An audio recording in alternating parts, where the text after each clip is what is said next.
to Outside the Music Box. I'm Emma Williams. And I'm Chloe Prendergast. We're so glad you've joined us today.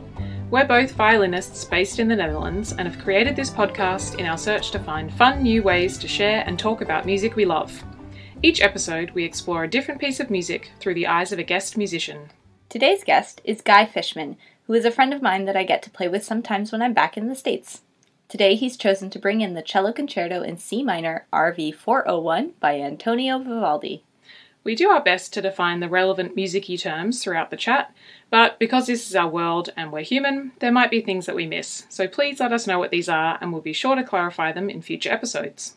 And don't worry about trying to remember the pieces and recordings we talk about. They are in the show notes along with a link to a Spotify playlist, so you can go back and listen to all the pieces from this podcast yourself.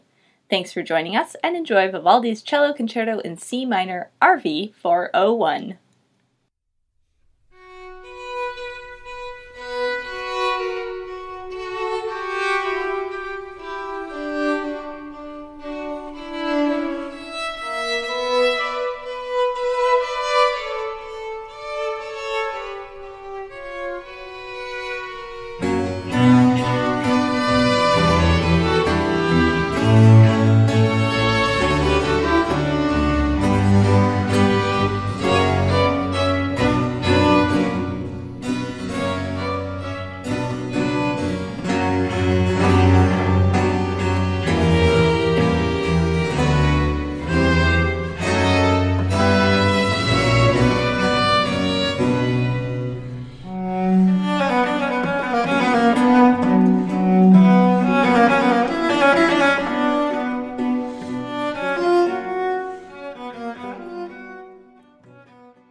Nice to see you.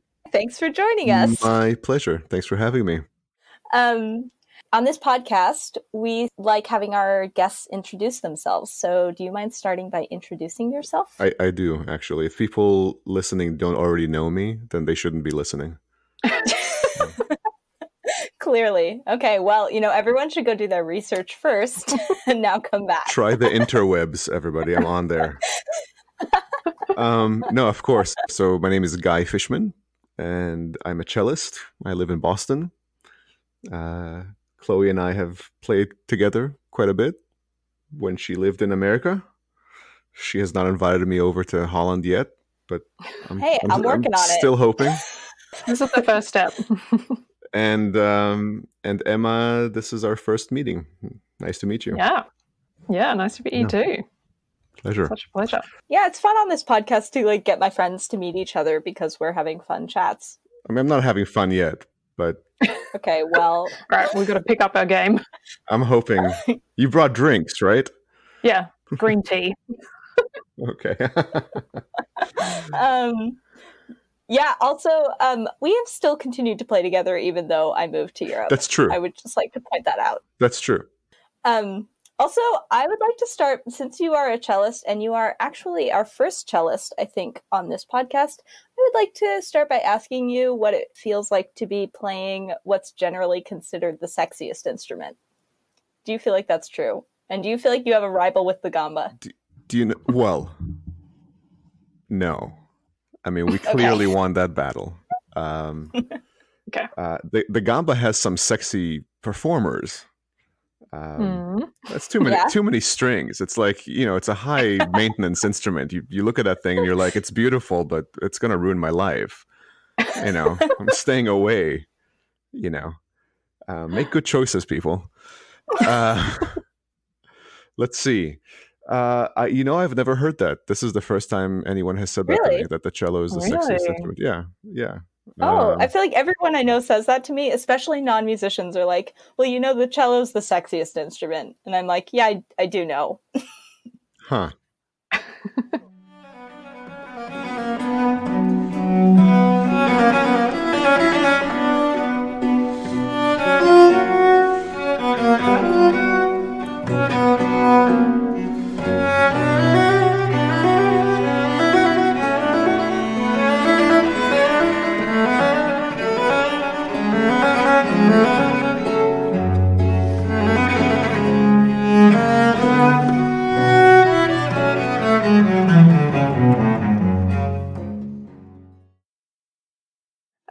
And so today you've brought us a concerto by Vivaldi. Yes. Was this the first Vivaldi concerto you played, or had you played other Vivaldi concertos before? What's your kind of story with this piece? It might be the first Vivaldi concerto I played. I remember when I bought my first sheet music of it. There was a wonderful sheet music store. For our young listeners, a store is a space where you enter and there are goods displayed and you exchange your money for those goods. Money used to be paper or metal that represented a value. Yeah. So there used to be a beautiful music store behind Carnegie Hall called Joseph Patelson's Music. And I moved to New Jersey, northern New Jersey, when I was 13, I think. And from where? I'm born in Israel, or let's say I was born in Israel. I moved to the United States when I was almost 11, and I lived in Texas. And like all Israelis, that's where we moved. Yeah, to, right? The next step. Very welcoming down there in Texas. At any rate, Texas, I'll get back to the sheet music story, but Texas... Yeah, okay. Think of it what you like. Texas has the United States' most active and multi-layered school music program. Yeah, that's true. As your listeners may or may not know, the United States does not institutionally support arts in the schools, which is very unfortunate. But Texas does. And so I started playing the cello in a Texas middle school in Tyler, Texas. Oh, wow. Before that point, there was no real reason for me to choose the cello or choose music. Of course, there is a lot of art and music in Israel, but my family, while being appreciative of the arts, didn't pursue the arts. And I had no interest. It wasn't on my radar as a child. But moving to Texas for various reasons, I chose the cello and started playing in middle school, 7th grade.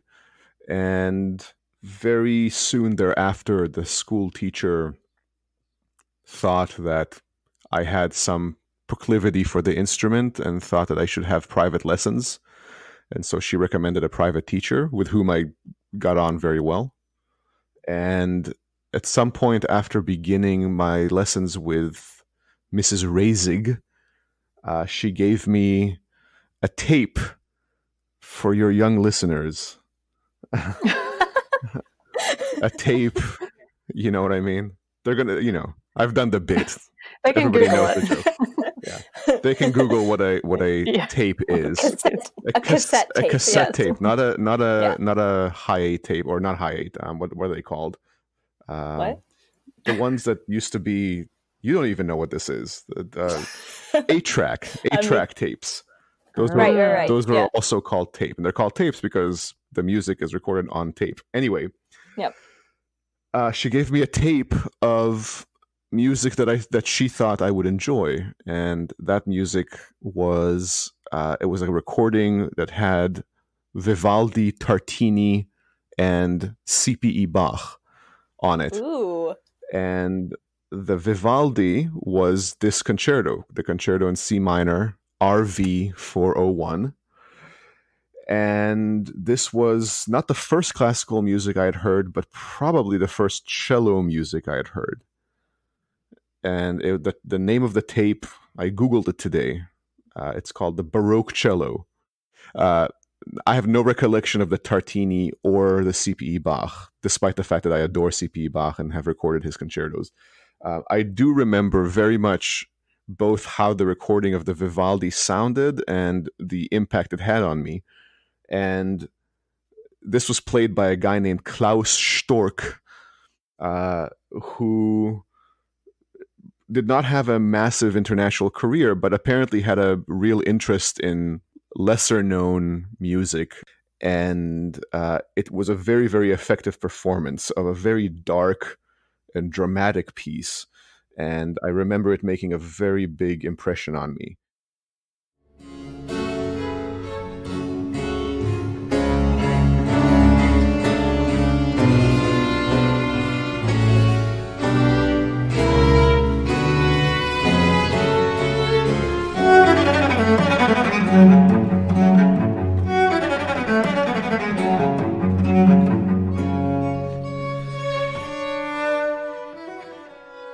For some background, Vivaldi was one of the most famous and prolific Baroque composers. He composed at the start of the 18th century in Venice, Italy. You might know his Four Seasons, which we talked about with Kati Debretzeni in episode 5, and his music has been used for many films and TV shows. The cello concerto Guy's brought today was written in 1720, which was exactly 300 years ago, and was when there were actual pirates in the Caribbean. And I felt so close to this kind of music that a couple of tapes later, I remember being on a trip with my parents and before we left, buying a recording. I found a cassette tape recording of the Dvořák Cello Concerto with Leonard Rose, who was Yo-Yo Ma's teacher. And I remember listening to the Dvořák Concerto and feeling that this was like modern music. I didn't understand it at all. It was so far from the music that I felt comfortable with, which at that point was Baroque music. You know, the Dvořák Cello Concerto is the height of romanticism. It's the most lyrical, gorgeous. I mean, the orchestration is incredible. The wind writing in the orchestra is unbelievable. And I know this because I played a couple concertos sitting in the back of the cello section. I could hear the winds, and you suddenly realize the magic that's going on. At any rate, it's very much not a gnarly, thorny contemporary work. You just heard Guy talking about being struck by hearing the Dvořák Cello Concerto for the first time, and how vastly different it is to Vivaldi. These concertos were written 174 years apart in very different parts of the world, so it's not surprising that they sound different. Here's the opening cello solo of the Dvořák.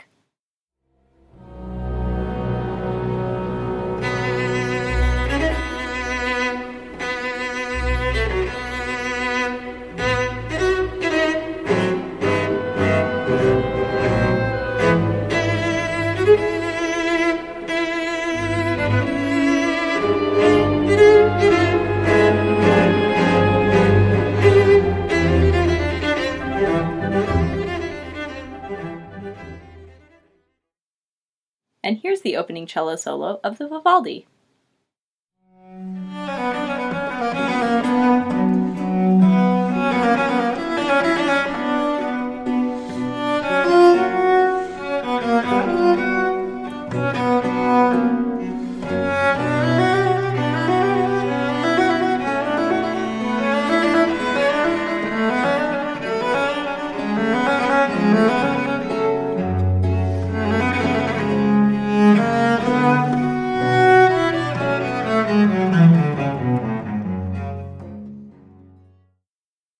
So you can tell what kind of thing I felt comfortable with. A very, harmonically not particularly adventurous, very neat forms and compact. That's what the Vivaldi has to offer, but also a lot of drama, a lot of moodiness, and the texture is very dark, especially in this concerto. There are 27 known concertos for solo cello by Vivaldi. By comparison, there are like 40-something bassoon concertos and I think 300 and something violin concertos out of a total of about so many. Yeah. And I think it's about 500. It's over 500 concertos for various instruments and just for orchestra that Vivaldi composed. So much so that there used to be a saying that, Vivaldi wrote the same concerto 500 times over, which is a terrible thing to say about a very inventive composer. We don't think it's true. We don't think it's true. I adore Vivaldi, but at any rate, it's like saying the Beatles wrote the same song however many times over because they used mostly the same instrumentation, except for obviously Sgt. Pepper.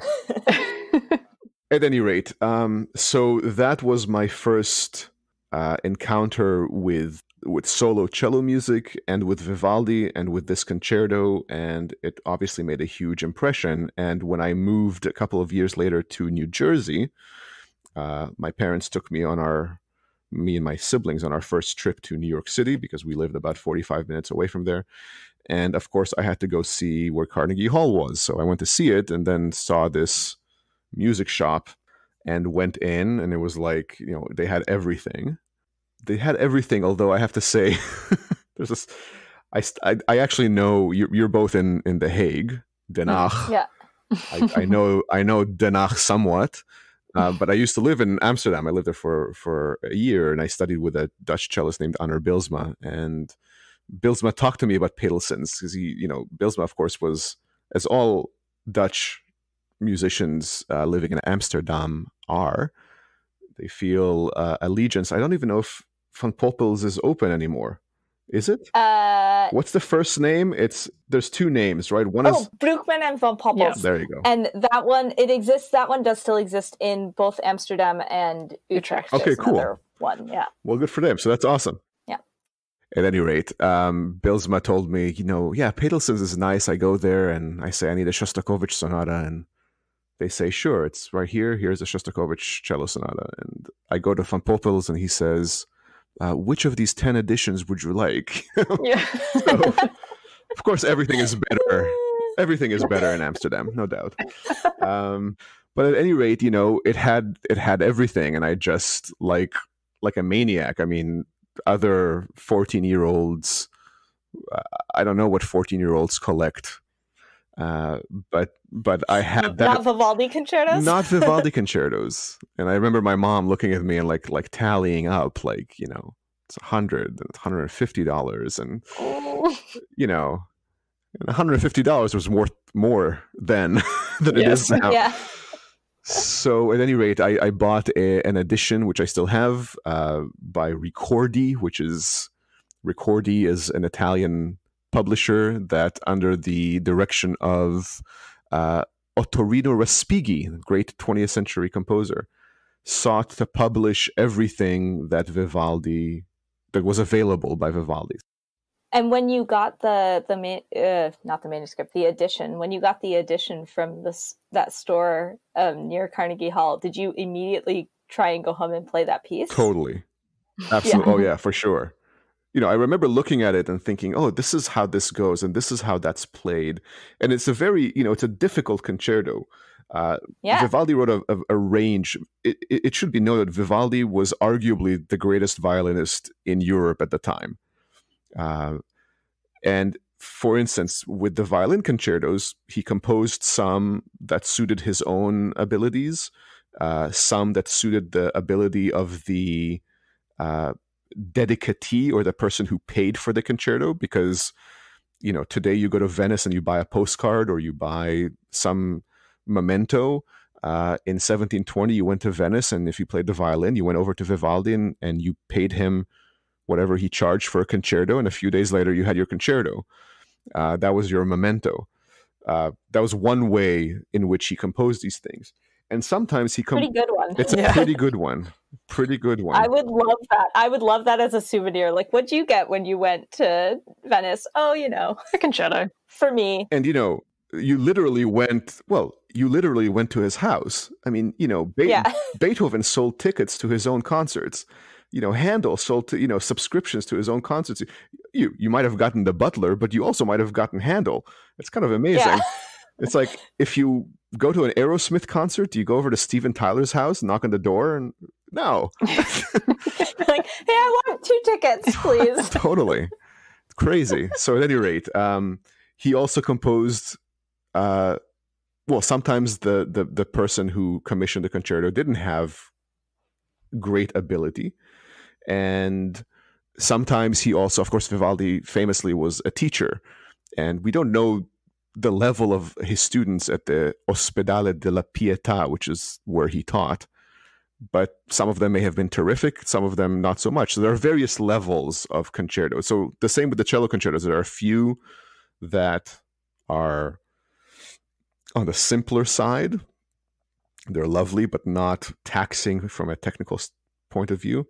And then there are some that are extremely difficult by any standard. And this one is closer to that. There are a few that are more difficult. And I should say that when I made this recording, I wanted to record my favorite concertos, but also the ones that I found the hardest. Well, but it's also quite an interesting concerto in itself, right? I mean, it doesn't come across at the beginning as this really flashy piece, does it? It starts quite kind of static and melancholy, and then the cello has these like sort of tantrum-like interjections throughout. How do you find, I mean, you recorded it and I'm assumed you've performed it many times as well. When you come back to this piece, how does it feel to kind of get into the zone? What characters do you think of when you're creating this piece again? I'm glad you said the word character, because that is, for anyone trying to wrap their head around Vivaldi, the word character should be first and foremost in your approach, I think. That's my suggestion. Vivaldi, of course, famous son of Venice. And if you've been to Venice, and even if you haven't, you know that Venice, the Venetians are not just Italian, they're Venetians. Yeah.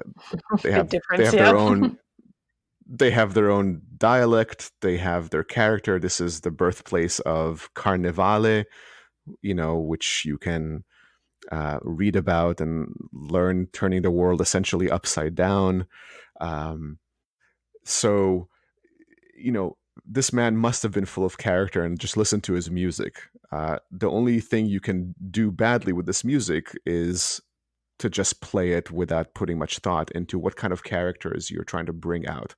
Very much like an actor looks at a script and decides, what's the motivation, what's the background, and how am I going to play this, literally. We do the same thing, and especially with this music, which is so compact, you really have to profile the different characters that are available in the music.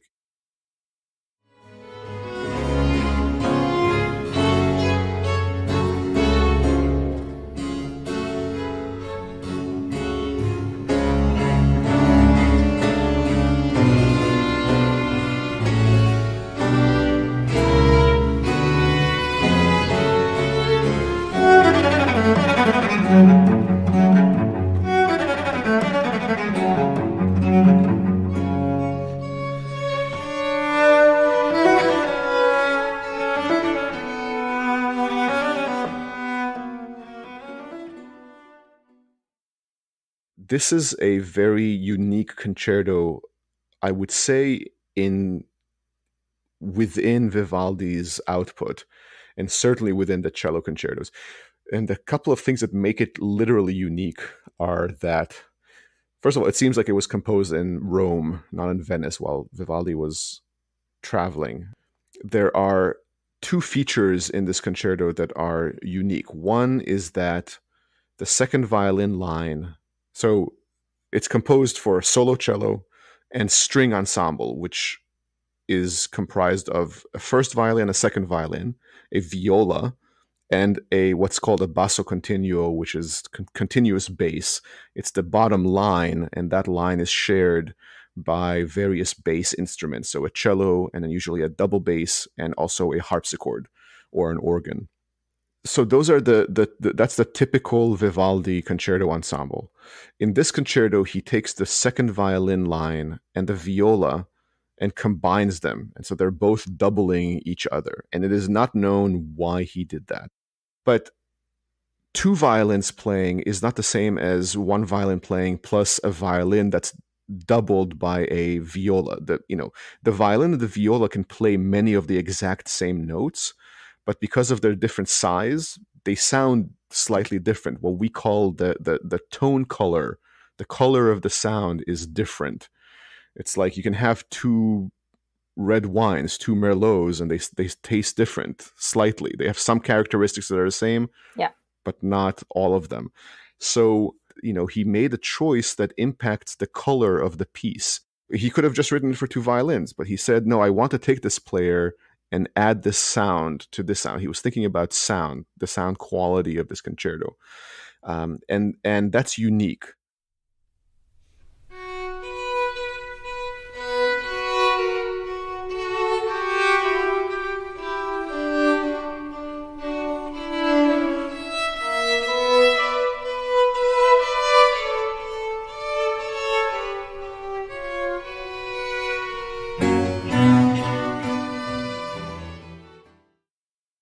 The other thing is that this is a very contrapuntal piece. There is a lot of counterpoint. Counterpoint is like it's the way in which two or more voices in music, or parts, relate to one another, and usually there is some level of imitation between them. They both have roles to play, and there are a lot of rules to follow. It's one line or more against another and how they operate. And Vivaldi doesn't usually do this. There is some conversation between the top lines sometimes, but there's not a lot of imitation between the various parts. And here you have, right off in the beginning, you have the first violin beginning by itself, immediately answered by the second violin playing basically the same music in imitation. And then finally you have the bass coming in, also imitating them.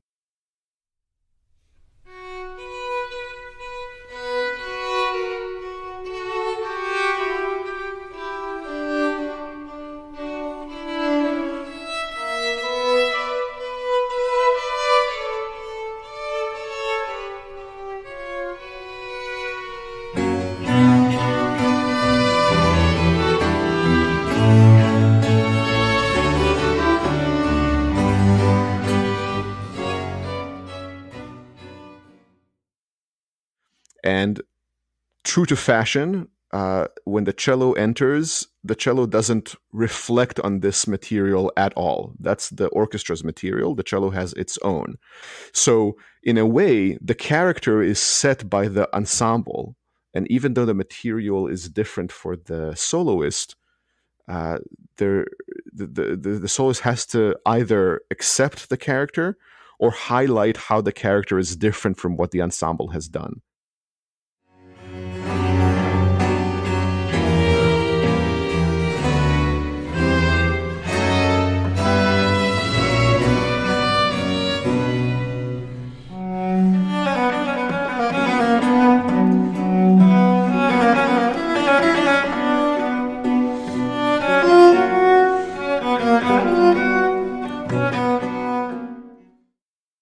And the soloist comes in several times, 4 times, I think. And so we have opportunities to comment differently on this material. And more or less, in the first movement at least, the material for the orchestra remains basically the same. And sort of it's sort of dark. Extremely dark. It's extremely dark. It's not very fast. There is a slow element, slow and heavy, like a hot summer kind of thing, which we're all experiencing right now. Yeah. Well, no, you're experiencing right now. I'm experiencing. That's right. I forgot. You're in Holland. Yeah. We're really not experiencing a hot summer. It's just been raining all the time. Yeah, exactly. So, actually, the year that I was there in Holland, it barely rained. It only rained at What? It was weird. I know. Really? Yeah. I'm so jealous. It was very strange. Do you have favorite other bits of this piece? I love the whole thing. There's something I look forward to in every movement. I mean, I love it gives you everything. It gives you a chance to play really fast notes and lots of open strings and loud and things like that. It sounds very pedestrian, but that's a lot of fun. And a moment later, in the second entrance, for instance, in the first movement, starts with very fast notes. And then right after that, you have a moment of lyricism.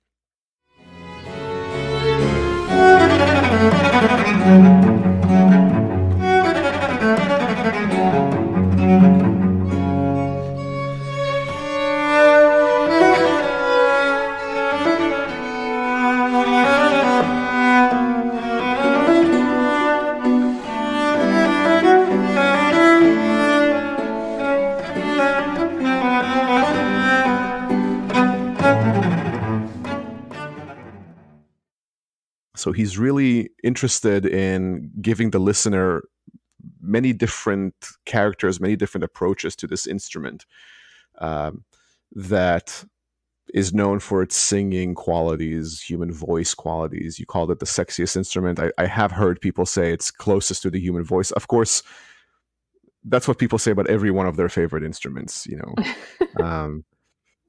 So yeah. At any rate, But, so you have this very beautiful, solemn, dark second movement that almost has no parting of the clouds that cover it. There's one moment that goes into major, the major mode, and it lasts such a short time. He really is unrelenting. It's not uncommon for a composer to write a concerto in a minor key and give you the outer movements in minor and the second movement, the middle movement in major, as a form of... That's sort of a relief or whatever. Relief, exactly. To give the listener...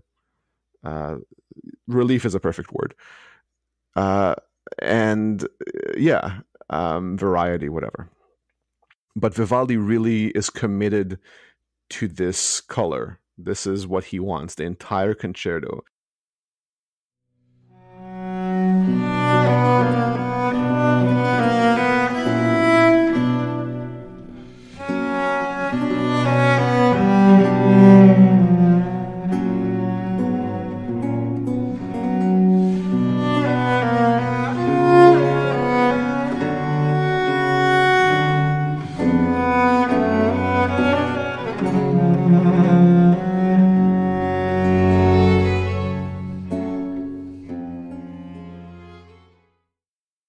And then you get to the third movement, which is much more rambunctious, and we started with 3 down bows, like hammer strokes, very very driven. It's the first time in the concerto that Vivaldi has the orchestra play while the soloist is playing, adding that texture. Previously, it was only the continuo section that played with the soloist, so the violins and viola only commented when the cello wasn't playing. In the third movement, they all perform at the same time. And in fact, the second entrance of the orchestra, which starts with the second violins / viola, happens while the cello is still playing. It's kind of like interrupting the cello, which I really love.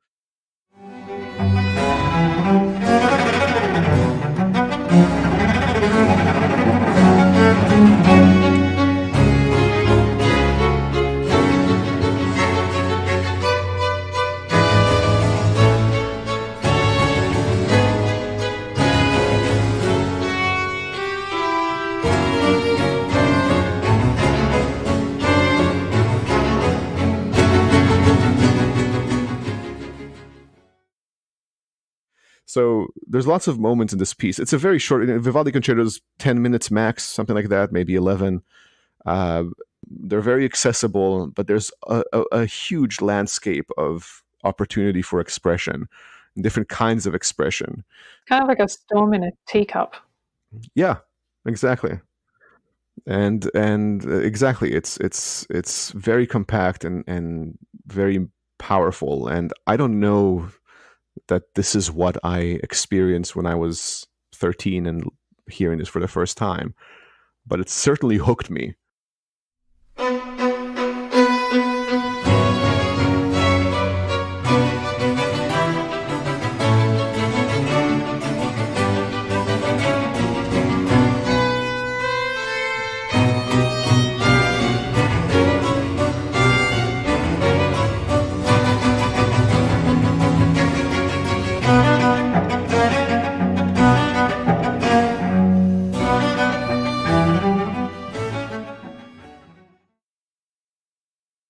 There's a couple of other significant moments that I remember, also having to do with recordings, that really put me on this course.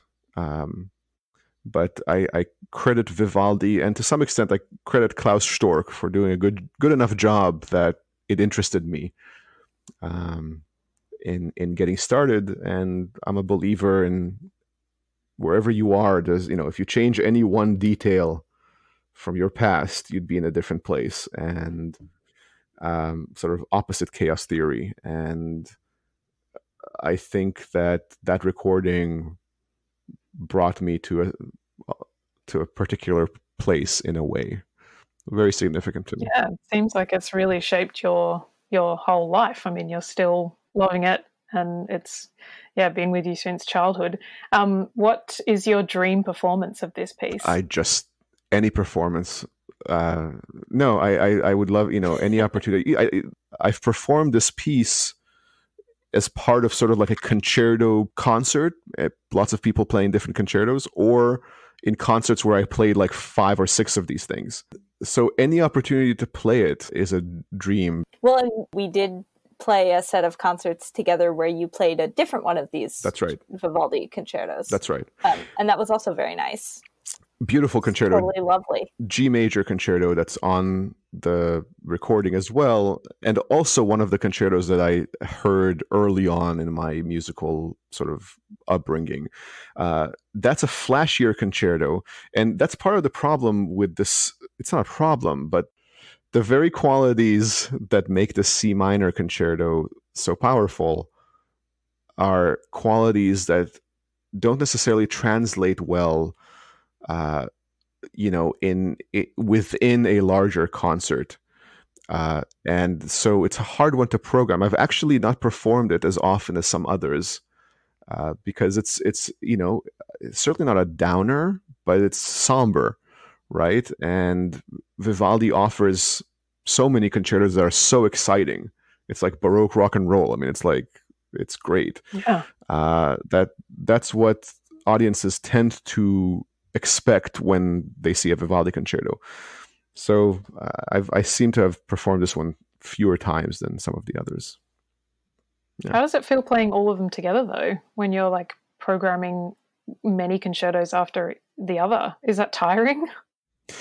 Yeah, it's tiring. I did that in preparation for this recording. We had a few performances where we went out and did as many of these as we could.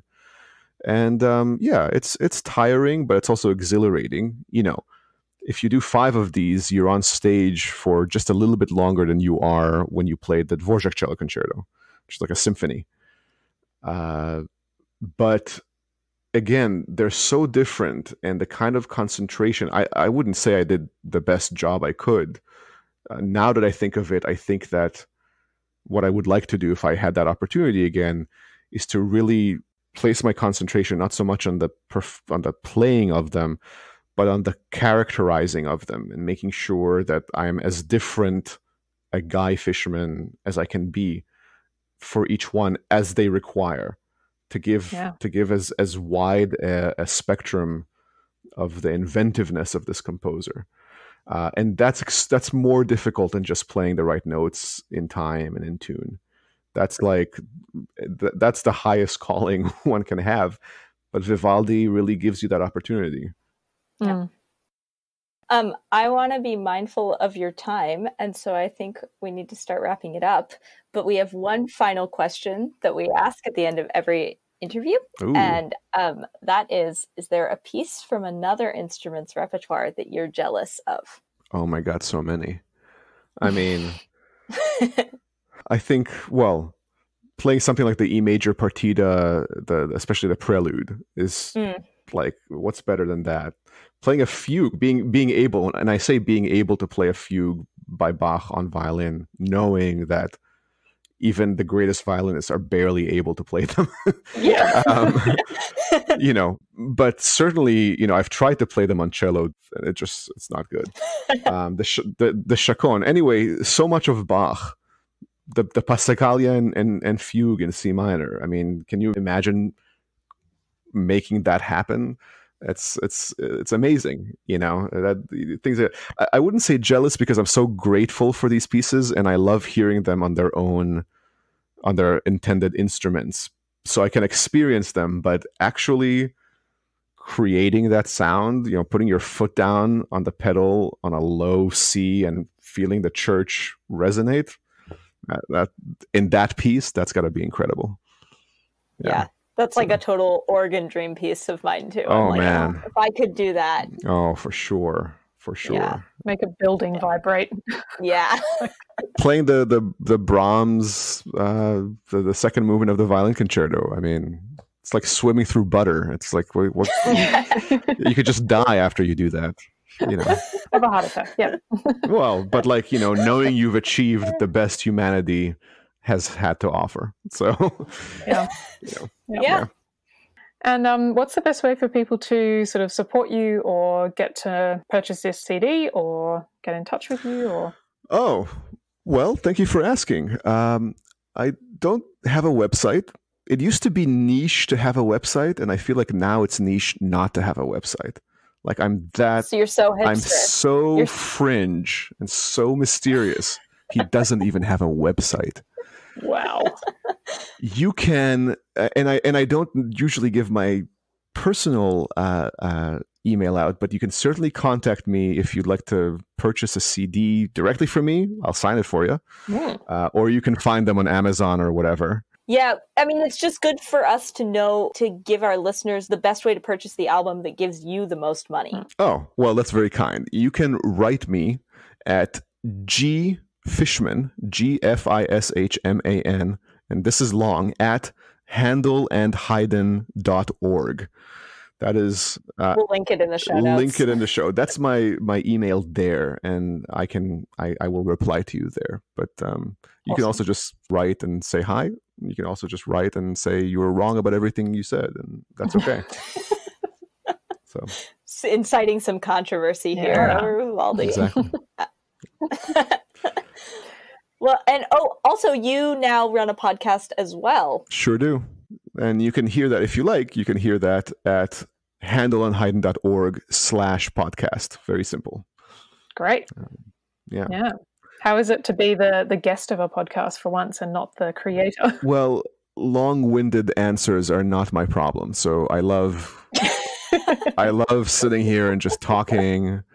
And, I see you and I hear you and I can relate to the things you're doing really great. And I don't know if you have the same challenges as I do, but being present to your subject, to your interviewee, and also thinking about how this sounds and what's your next question, it's very difficult. It is. It's hard. Very difficult. Yeah. And I really admire you for doing it. I admire people who do this for a living, any of the NPR personalities who have interview shows. That's so, and I know how much editing goes into mine. I wonder if editing goes into theirs, or they just sound like that after 30 years of doing it. I don't know. I wonder this also because so much editing goes into ours, sure. And it takes so long. For sure. And I'm like, why do I say so many times? I don't know.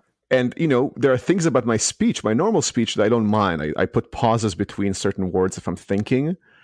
But when you listen back to it, it sounds terrible. I know. Great. Well, thank you so much for being here, Guy. Oh, thank you for asking me. It's such a pleasure. And I wish you success and longevity with it. It's a wonderful thing. Thanks. Right back at you. Yeah, absolutely.